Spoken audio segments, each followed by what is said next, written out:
अंबरनाथमध्ये दुचाकीस्वारानं एका तरुणाला फरफटत नेल्याची घटना शुक्रवारी दुपारी घडली आहे। अंबरनाथ पूर्वेच्या गजबजलेल्या छत्रपती शिवाजी महाराज चौकातील शिवसेना शहर शाखेसमोर हा प्रकार घडला।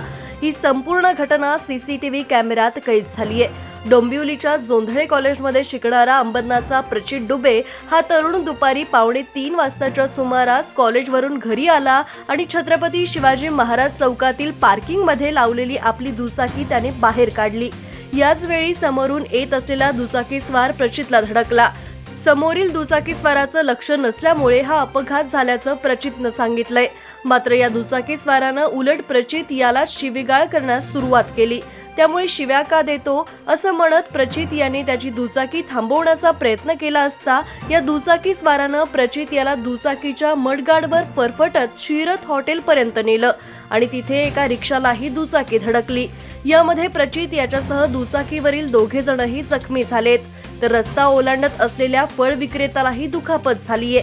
यानंतर वाद घालून हा दुचाकीस्वार तिथून निघून गेला, तर प्रचित याने शिवाजीनगर पोलीस ठाण्यात दिलेल्या तक्रारीवरून पोलिसांनी अदखलपात्र गुन्हा दाखल केलाय। या अपघातात माझा जीव गेला असता तर जबाबदारी कुणी घेतली असती, असा सवाल करत प्रचित याने संबंधित दुचाकी चालकावर कारवाई करण्याची मागणी केली आहे। मी कॉलेजवरून येत होतो, तर मी पार्किंगच्या बाहेर गाडी काढली। तर पार्किंगच्या बाहेर गाडी काढल्यानंतर मला क्रॉस व्हायचं होतं, तर पुढं आलो, थांबलो, तर तो जो व्यक्ती होता समोरून येत होता, समोरून आला तर त्याचंच लक्ष नाही।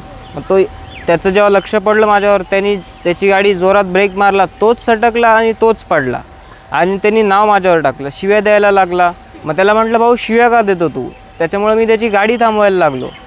तर त्यांनी त्याच्या गाडीसोबत मला फरफटत नेलं, कमीत कमी 100 मीटर तरी फरफटत नेलं त्यांनी मला। पुढे जाऊन एका रिक्षाला गाडी ठोकली। मग आम्ही तिन्ही पण पडलो। मी गाडीच्या पुढं होतो हेडलाईटवर, आणि ते 2 जण होते, ते गाडीवर बसले होते। सगळे लोक जमा झाले। मग थोडं माझा भाऊ आला, मग त्यांच्यामध्ये थोडं बोलणं झालं, बाताबाती झाली। मग त्याच्यानंतर तो तिथून निघून गेला। आम्ही इकडं आलो पोलीस स्टेशनला कंप्लेंट द्यायला। कारवाई तर झालीच पाहिजे ना साहेब, असं कोणी फरफटत तरी नव्हतं। माझा जीव गेला असता, एक तर मी विद्यार्थी आहे, प्रॅक्टिकल झालो, माझा जीव गेला असता। त्याच्यात मग आईबापांचा एकुलता एक मुलगा, मग त्याला कोण जबाबदार असतं?